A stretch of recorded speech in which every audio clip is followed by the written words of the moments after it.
Bienvenidas y bienvenidos a Entérate, el espacio de difusión de las actividades institucionales, académicas y de actualización del Tribunal Electoral del Poder Judicial de la Federación. Les invito a que se queden con nosotros en el desarrollo de esta conferencia. Comenzamos. Es un gusto darles la bienvenida el día de hoy. Les agradecemos mucho su presencia en nombre de la Coordinación de Relaciones con Organismos Electorales y de la Coordinación de Jurisprudencia. Es un gusto darles la bienvenida y agradecerles su presencia en esta que es una edición más de estas conferencias de jurisprudencia. Y bueno, pues en esta ocasión nos da un gusto enorme y le agradecemos mucho que haya aceptado la invitación. Bueno, primero que nada agradecemos la presencia de la Secretaria General de Acuerdos. Claudia, muchas gracias por estar aquí con nosotros. Y buenos días a todos y a todas. Agradecemos la presencia del magistrado Clicerio Coello. Es un gusto tenerte aquí, amigo. Muchas gracias por haber aceptado la invitación. Y por una cuestión protocolaria, aunque todos ya sabemos quién es Clicerio, vamos a... Somos amigos, además. Entonces, bueno, entonces solo voy a leer la versión recortada del currículum. Clicerio Coello Garcés es licenciado en Derecho por la Facultad de Derecho de la Universidad Autónoma de Chiapas.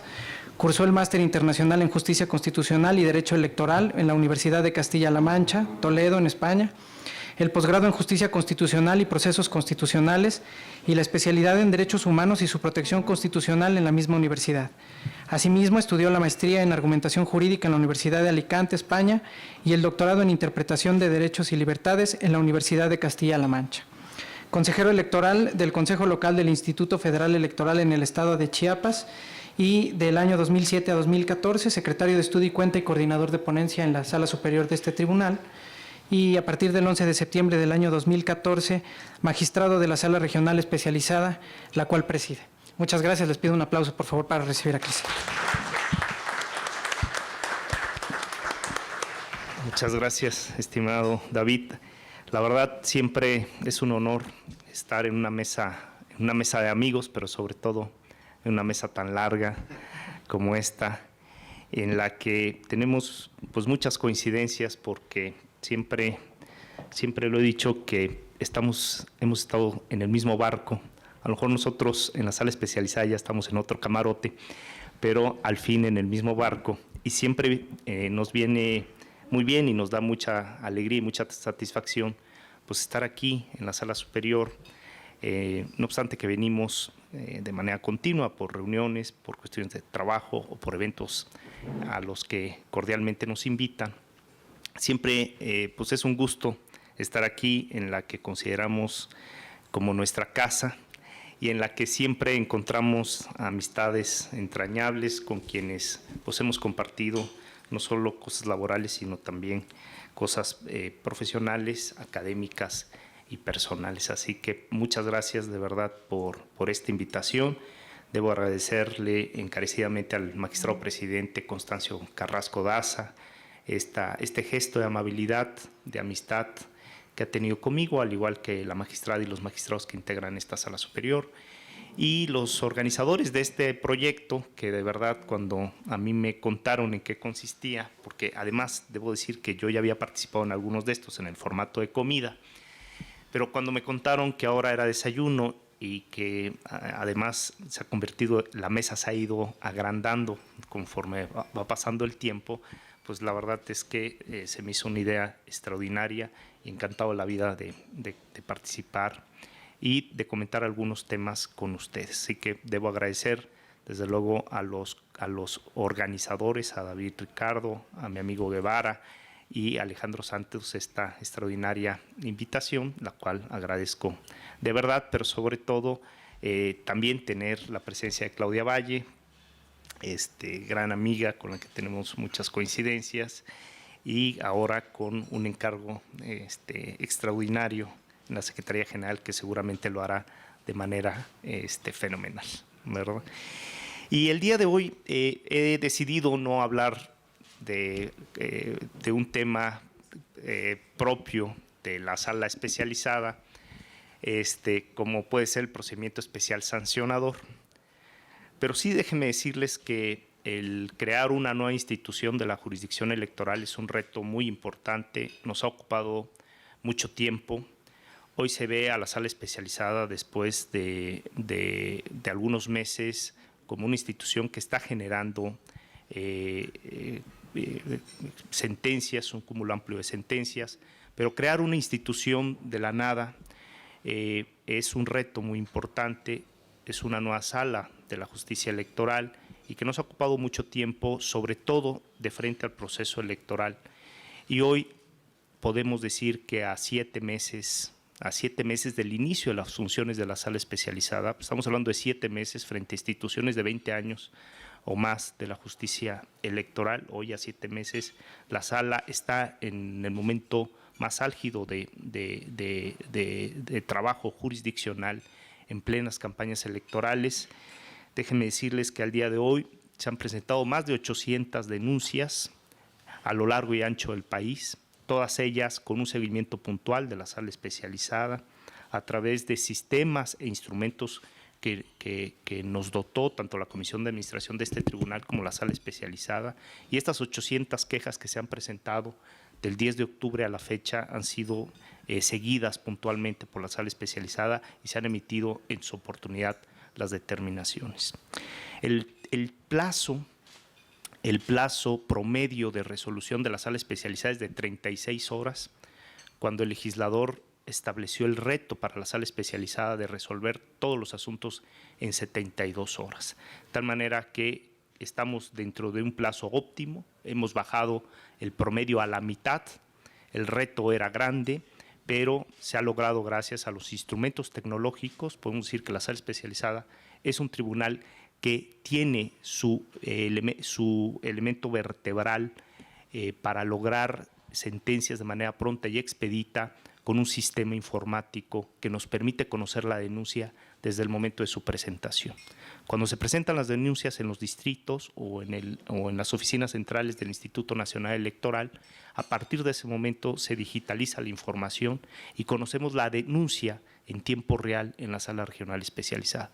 De tal manera que cuando la denuncia, las pruebas y los alegatos que se generan en relación al procedimiento especial sancionador, cuando esto llega a la sala especializada, el cúmulo de trabajo ha sido avanzado, se tiene en ocasiones incluso hasta un anteproyecto de sentencia. Este sistema informático, sin lugar a dudas, ha sido la pieza fundamental para que la sala especializada tenga hoy un promedio de 36 horas en la resolución de sus expedientes, y también resaltar que han sido al día de hoy más de 800 quejas y denuncias las que se han presentado en el presente proceso electoral, todas atendidas de manera puntual por la sala especializada.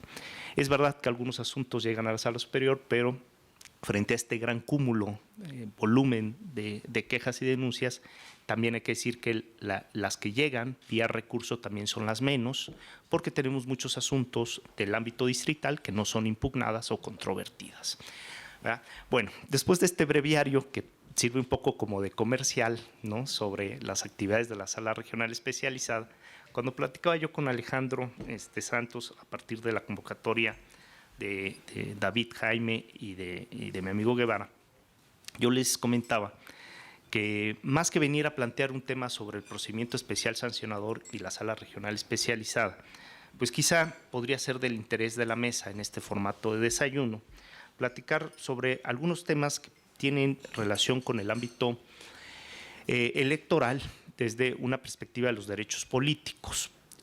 Y propuse un tema sobre las dimensiones actuales del principio sobre el principio de soberanía y ciudadanía, pero sobre todo analizar cuáles son las dimensiones y las problemáticas del estatus de ciudadanía hoy en día, ¿no?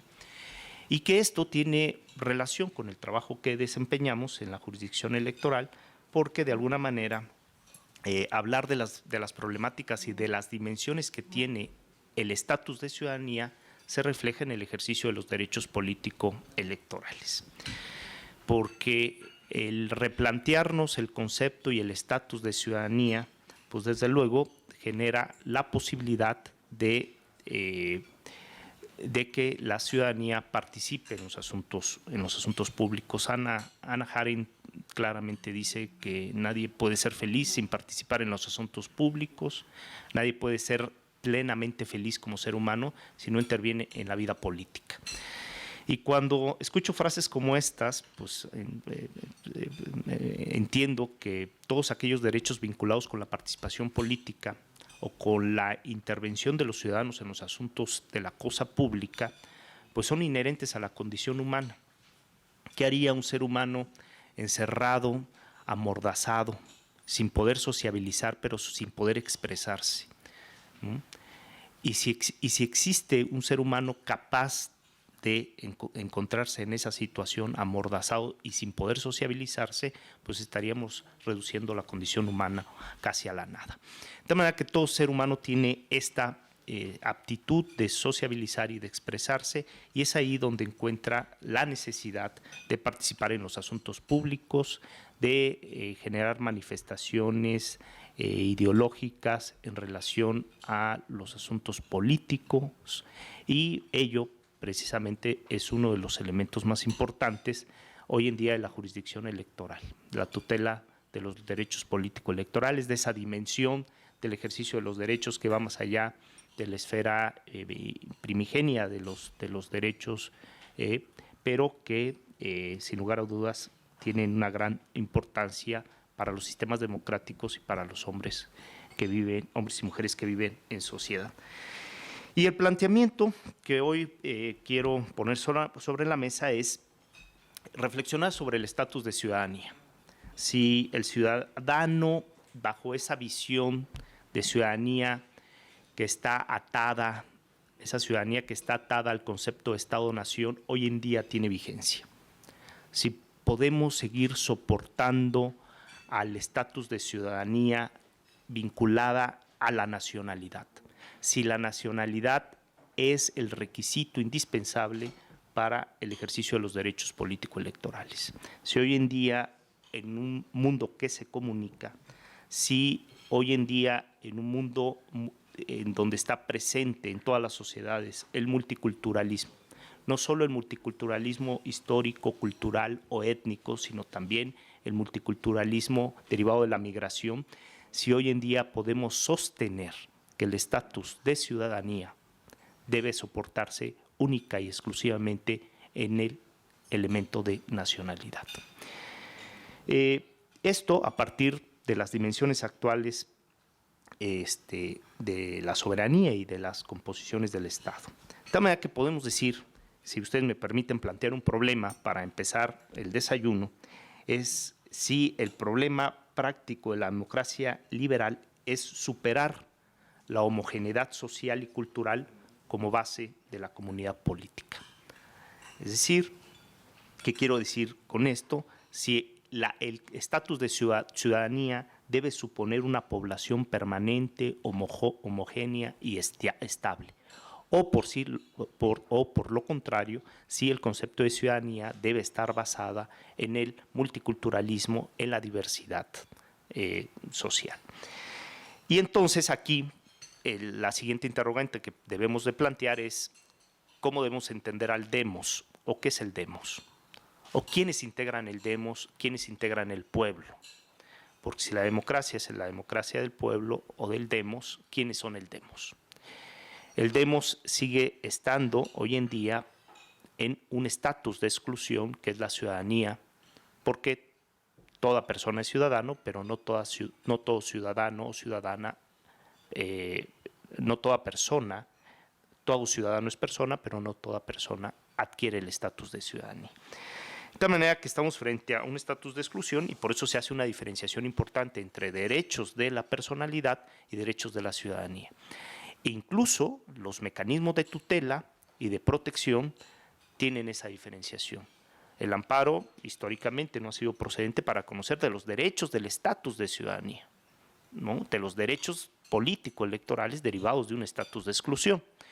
En tanto que para la tutela del resto de los derechos del ámbito de la personalidad son procedentes los mecanismos de tutela clásicos de los derechos fundamentales. De tal manera que hay una clara diferenciación entre los derechos políticos derivados de un estatus de exclusión de ciudadanía y los derechos de la personalidad como tal, aunque existen algunos derechos que pueden compartir estas dos esferas, porque para el ejercicio de los derechos políticos, por ejemplo, algunas libertades son básicas y fundamentales, como la libertad ideológica, la libertad de pensamiento, la libertad de expresión, la libertad de información, por ejemplo, y es ahí donde hay un vértice entre los derechos de la personalidad y los derechos del ejercicio de la ciudadanía.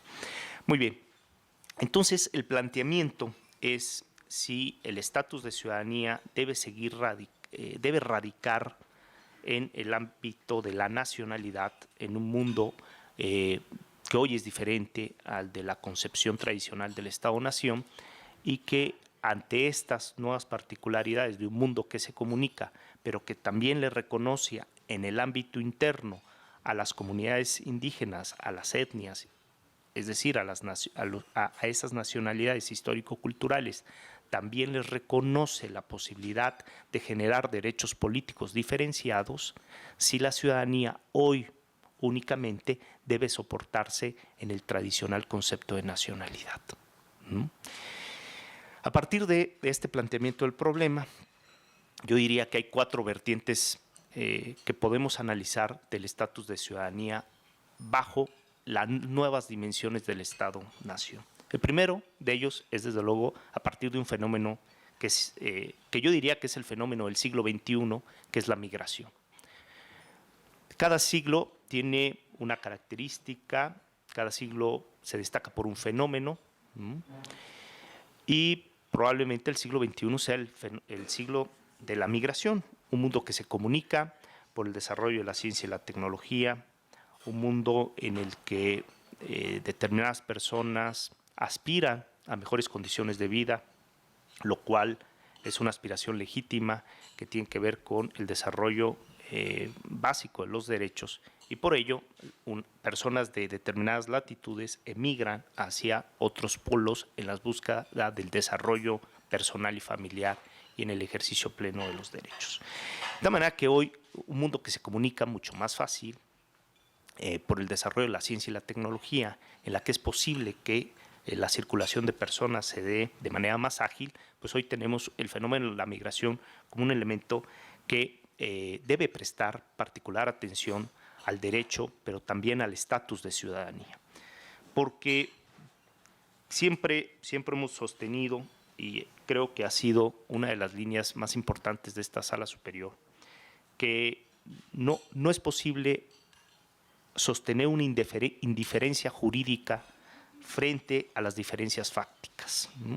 Y eso lo podemos ver con claridad en toda la jurisprudencia en materia tanto de género como en materia de asuntos indígenas de este Tribunal Electoral. Es decir, no podemos generar indiferencia jurídica frente a las diferencias fácticas.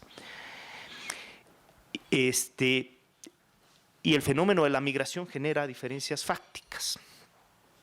Y podemos verlo de manera clara con algunas expresiones, no solo en la Europa continental, sino en el mundo latinoamericano en concreto.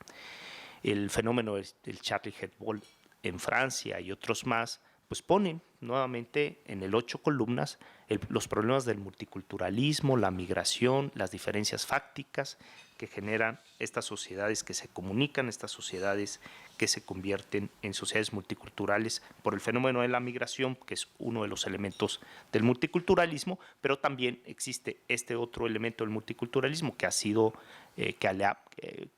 parte de una línea jurisprudencial muy clara del Tribunal Electoral, que es el multiculturalismo étnico-cultural. Pero hay otro tipo de multiculturalismo que también genera diferencias fácticas, que es el multiculturalismo derivado de la migración. De tal manera que hoy este problema plantea la necesidad de tener capacidad de admitir, gestionar y resolver las tensiones de la migración o del multiculturalismo y generar a su vez estabilidad en el sistema constitucional. Si ustedes recuerdan, en el 2002, después de la reforma del artículo 2 constitucional, estábamos haciendo esta reflexión. A ver, ¿cómo articulamos esas diferencias para hacer eficaz el artículo 2 constitucional y cómo a la vez le damos estabilidad al sistema constitucional. Parece que frente a estos temas de multiculturalismo siempre nos planteamos estas interrogantes. Y quizá uno de los temas que tengamos que reflexionar es si el derecho al voto tiene que seguir vinculado al estatus de ciudadanía con la nacionalidad. ¿O es posible hoy en día empezar a repensar el derecho al voto también para otros sujetos que, no obstante que no son nacionales, también contribuyen a la sociedad, también tienen la posibilidad de participar en los asuntos públicos? Y qué mejor forma de participar en los asuntos públicos que a través del sufragio, a través del voto no solo activo, sino también pasivo.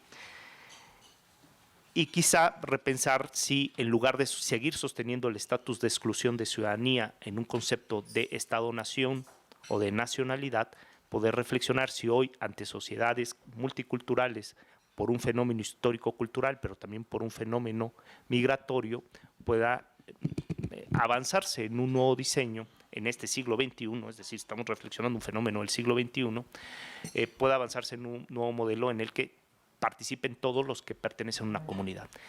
Si en esta mesa tan larga, pero también tan diferente en su integración y en su composición, dijéramos unos participan y otros no, pues a los que les estamos negando la participación se sentirían con cierta insatisfacción porque están contribuyendo a esta mesa de debate. Forman parte de la mesa, contribuyen con esta mesa. De tal manera que establecer esta indiferencia jurídica frente a las diferencias fácticas, pues podría ser quizá un planteamiento equivocado. Pero esto es para reflexionar sobre el modelo, ¿no? Porque estamos siguiendo a las bases que dan sustento, desde luego, al sistema. Entonces, quizá un planteamiento de inclusión o de integración pueda ser la posibilidad de que participen con estándares mínimos. Bueno, vamos a ver. ¿En qué consisten los estándares mínimos? Es la residencia estable, ¿no? Si en esta mesa alguien llega un segundo o está de paso y se va, pues quizá no se justifica el por qué tenga que participar durante las 2 horas sobre la toma de las decisiones finales. Pero si alguien vive aquí y aquí está de manera permanente y estable y de manera legal, pues entonces quizá tendremos que reflexionar si esa persona puede contribuir en los asuntos públicos o no. Es un tema que ha sido analizado además en otras democracias y ha tenido éxito. ¿En dónde sí votan los migrantes? En Dinamarca, en Suecia, en Noruega, en Finlandia, en Islandia, en Irlanda, en Holanda. Fíjense, estamos hablando cuando menos de 7 países donde los ciudadanos estables y legales sí votan, sí ejercen derechos políticos y activan la jurisdicción ante una violación a sus derechos. Y ahí estos sistemas podemos ver cómo en estos modelos el derecho no es indiferente a las diferencias fácticas, ¿no? Que ha sido uno de los planteamientos importantes de la visión de la igualdad desde la jurisdicción, por ejemplo.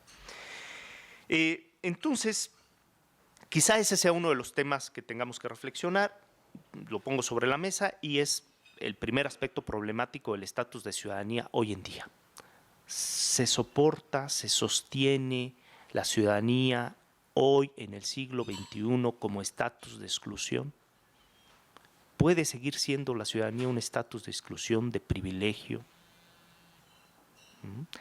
¿Puede negársele la posibilidad a alguien en participar en los asuntos públicos bajo una concepción de soberanía del Estado tradicional formada, fincada en el siglo XV y XVI? Bajo un argumento de soberanía, ¿es posible excluir derechos? Al fenómeno de migración y al multiculturalismo y a las diferencias fácticas, ¿es posible sobreponer al ejercicio de los derechos una visión de Estado-nación desde una concepción tradicional? Creo que estas mismas reflexiones hacíamos cuando en México se discutía la reforma al artículo 2 constitucional. Es decir, podemos generar derechos diferenciados, ¿no? Los ciudadanos no indígenas frente a los ciudadanos indígenas, que además tienen de los derechos constitucionales que todo ciudadano tiene, otros derechos por pertenecer a sus comunidades indígenas, no solo en el ámbito de la personalidad o en el ámbito económico, el desarrollo rural, sino en el ámbito del ejercicio de los derechos político-electorales. Y hoy en día eso es una realidad y parece ya poco discutible, ¿no? Afortunadamente, una década después, hoy en día el tema de los derechos diferenciados en materia indígena, por ejemplo, está totalmente asimilado no solo en el ámbito de la ciencia jurídica, sino también en el ámbito de la jurisdicción. Y ese es el segundo aspecto problemático del estatus de ciudadanía. La ciudadanía y el multiculturalismo interno. Ya no este multiculturalismo que se integra por los que llegan, por los otros externos, por el extranjero, el extrañero, el extraño, ¿no? Sino por el estatus, por el multiculturalismo interno, es decir, los otros, pero los otros que están adentro. Y esta visión de los otros desde la perspectiva de Habermas, los otros que están adentro, que es el multiculturalismo histórico-cultural vinculado a las etnias, pues en México tiene un tratamiento no solo de reconocimiento constitucional, sino jurisprudencial de grandes alcances, no solo en el ámbito de los derechos políticos, sino en el ejercicio del derecho a la autodeterminación política y económica o de autoorganización comunitaria. De tal manera que este segundo aspecto problemático del estatus de ciudadanía considero que lleva un avance mucho más significativo en el caso mexicano, no así en otros países que están volteando a ver nuestro modelo, así como en el primer problema nosotros podemos analizar a Finlandia, Islandia, Dinamarca, Suecia, Noruega, donde han incluido a los migrantes para el voto, existen otras latitudes que están volteando a ver lo que están diciendo los tribunales en materia de multiculturalismo histórico y cultural, de cómo se están generando estos derechos diferenciados en materia política electoral, cómo un ciudadano indígena, además de tener los derechos político-electorales reconocidos en la Constitución para todos los ciudadanos, tiene un cúmulo de derechos político-electorales en su ámbito comunitario. Esta segunda vertiente no deja de presentar problemas, pero en el ámbito mexicano llevamos un avance muy importante. Un tercer aspecto problemático del estatus de ciudadanía es el de los otros que se van, es decir, los mexicanos en el extranjero, por ejemplo. Es un tercer elemento de la ciudadanía también problemático. El tema de los expatriados, como le ha denominado la doctrina europea. ¿Cómo resolver el tema de los expatriados? Porque sigue siendo un problema. Esa es una tercera vertiente problemática del estatus de ciudadanía hoy. Los mexicanos en el extranjero. Yo les doy algunos datos. De los más o menos 10 millones de mexicanos que viven en el extranjero, se registraron en el 2012 para votar en la elección solo 56,000. Solo 56,000. De los 10 millones de mexicanos que viven en el extranjero, solo tuvieron la intención, una primera intención de manifestar su voto, 56,000. De los cuales únicamente votaron 32,000. Es decir, hubo una participación de los expatriados mexicanos del 0.3%.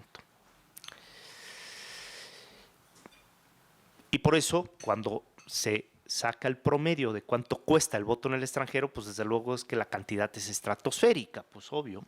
Si no logramos la participación de los expatriados bajo este modelo y esta discusión, que además fue amplísima en el caso mexicano en la década pasada, sobre cómo debíamos articular estos alcances para garantizar el derecho de participación política de los mexicanos en el extranjero, y se idearon una serie de fórmulas para ello, incluso mecanismos para poder garantizar la eficacia del sufragio y demás, pues hemos llegado a tener 32,000 votos en una elección nacional.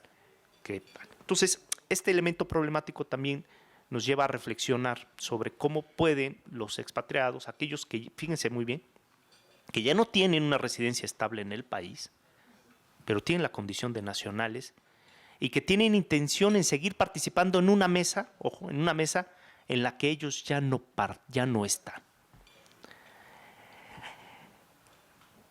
El tema de los expatriados es muy interesante porque deciden seguir participando en esta mesa en la que ya no viven, pero también reivindican participar en la mesa nueva a la que han llegado. Entonces estamos frente a una reivindicación de una dualidad de participación política en la sociedad de origen y en la sociedad de acogida.